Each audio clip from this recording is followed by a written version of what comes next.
Hi, and welcome to my Hardcore Nuzlocking Pokemon Emerald Kaizo Until I Win series. Here are the rules. I can only catch the first Pokemon I encounter in each new area. Unless it's a duplicate, then I must re-roll. Battles must be played in set mode, and there's a level cap equal to the gym leader's strongest Pokemon +1. We start the run by beating Brendan, which honestly after our last few runs is a win in itself. Then it's on to the encounters, including our first half-decent 1% encounter, a Pichu in Route 101. Now, it's no Tailo, but having an extra Pokemon with Charm in the early game is pretty dang decent. What isn't decent is that I accidentally lead the wrong Pokemon against the Magma Grunt, and as a result when I switch to Stomach, he's left paralyzed. We exchange a Fire Punch and a Flash Cannon, with me being able to 2-shot the Magnet, while it can only 4-shot me. Though next turn, thanks to Magnemite's King's Rock, we flinch. And the turn after, a combo crit and Power Proc leaves us in the red. Ugh. I switch in our little 1%er, who has since evolved to Pikachu, and his Thunder Punch finally finishes the Magnemite off. He proceeds to punch Coughing down to the yellow, though he's met with a Toxic in return. We switch in Heart to finish him off and Beta Hound our switch, who we then proceed to easily 2-shot. We double charm the Bagon, but are knocked down to the red in the process, so Watermouse comes out to charm, then Ice Punch until the Bagon goes down. Finally his Duskull comes in. I get off as many charms as I can until he confuses me, and then we switch to 37, who chips away with a super effective pursuit until we can get the win. Our reward? New encounters.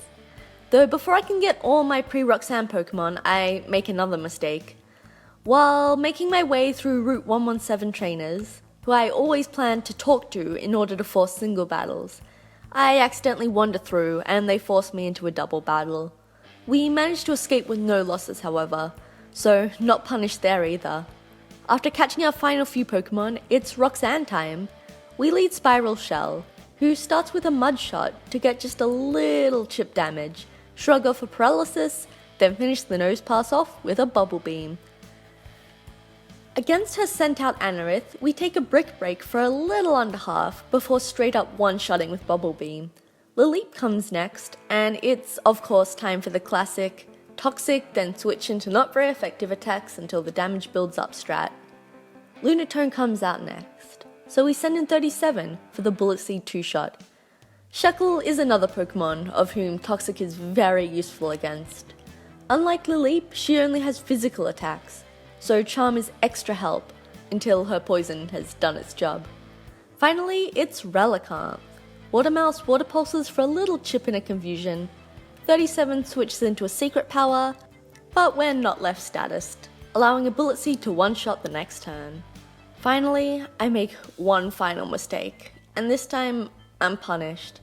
That mistake? Saving Pico. I should have just grabbed a knapsack, headed over to Route 103 and shoved in a wild Wingull to give to Mr. Briny. But I didn't. Instead, I battled the Aqua Grunt to get the original back, and as a result, we lost Armor Rhino to a crit. Unfortunate, though we do get 2 new encounters on our way to Brawly. We start with the classic Intimidate, switch in and out until Hitmontop is at -6, then Seed comes out to start setting up her growths. When we're at +5 special attack, the massacre begins. We narrowly miss the KO against Hitmontop, bringing him to the red, then finishing him off next turn. We one-shot Poliwrath with our Mega Drain, 2-shot Hitmonlee, and then do the same for Hitmonchan. My health is in the yellow by the time Meditite comes in however, so I decide it's time for the rest of my team to start pulling their weight. Between Fish and Charm, we get his attack to -6, though it ends up being a bit of a waste as Watermouse straight up one-shots with Body Slam. I'm not used to having that huge power, and boy is it powerful.